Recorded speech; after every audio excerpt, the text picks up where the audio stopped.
Hello, Barometer for Engineer users. I'm here today to show you how to use this app and how it's useful to collect pressure sensor data. So currently, my device is showing that I have a pressure sensor on the top of the screen. I'm using a Galaxy S5, and most Galaxy phones, and I believe a lot of the new Google and HTC phones should have a pressure sensor in your device. So you can see that the pressure data updates periodically, as well as the time constant below it. So let me go through what it's doing and how it's doing it. So this first value here is in hectopascal, HPA, and it's grabbing the sensor class from your phone, and it's updating that data there. And then the Unix time constant here is just a function in Android that helps you with a pure time constant. So you're able to log a time and a pressure value through time. So that's how you can get graphs and things like that on Excel or other programs. So I'm going to show you how to use the app and how to do those graphs in Excel. So below here we have a bunch of different output types. So I put in 10 different output types. One of them is hectopascal, kilopascal, and pascal. Those are kind of redundant. But I know a lot of people use those value types, especially kilopascal is very common.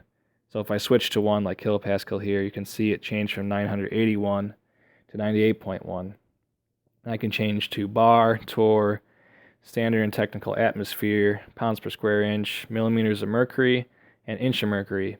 A quick side note, millimeters of mercury and torr are different conversions. They're very similar.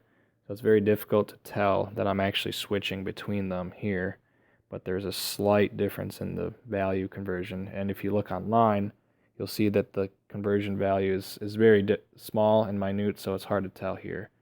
Standard and technical atmosphere is pretty obvious when you switch between them, and you can see that they change. So I'm going to save an example file here, example 1. So I'm going to start saving it. So it'll tell you your files begun to write to the hard drive of your phone. So right now I'm saving an atmosphere. It looks like technical atmosphere, and I'll switch it to hectopascal. So while it's saving, it'll actually change the unit, and it will tell you that it's changing the unit. So let's switch here again. So now I'm going to hit end save, and just a quick side note: there's a way to change the data acc rate from anywhere from 200 milliseconds to however long you want to wait between each acquisition. So you can wait 1,000 seconds or 1,000 milliseconds, or even 100,000 milliseconds. However long you want to wait is up to you. So now you can go to your save files here, and we did example 1. I have a few other files here also that you can see that I've saved before. So I'll click on example 1. So you can see here there's the universal time constant through time, and it updates every second. In the example I did, there's also the pressure that I was reading and the unit of that pressure. So you can see the actual pressure changes from 1 here to 981, but it also changes the unit that we're saving at. And here it changes it back to Pascal, which is 98,144 on this part here, or 32, or etc. So let's go back. I'm going to show you how to actually access this spot here in your hard drive of your phone. So this is the path of that storage spot. So let's go to, actually I'm going to take you back all the way to the beginning. So let's say you open up a file explorer. This is called My Files, this file explorer, but there's a lot of other ones on Android too. What you want to do is get to your internal device storage, and then once you're there should be a folder called Android, and then there's a data folder in there, and then you have to find the app com name basically. And for my app, it's called Comrabata, and then inside that folder there's a files folder, and here you can see we have example 1 and the different example files. So a quick side note, let me open this.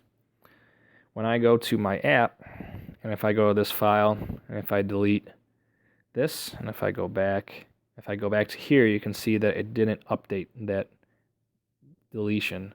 But if I go to my files here, and if I actually delete the data, if I go back, then you can actually see it's trying to modify the document.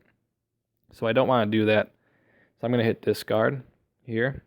But that's a quick side note. In case you're using it in any other environment except the app, there's a potential for it to change the file, so you have to be careful with your data.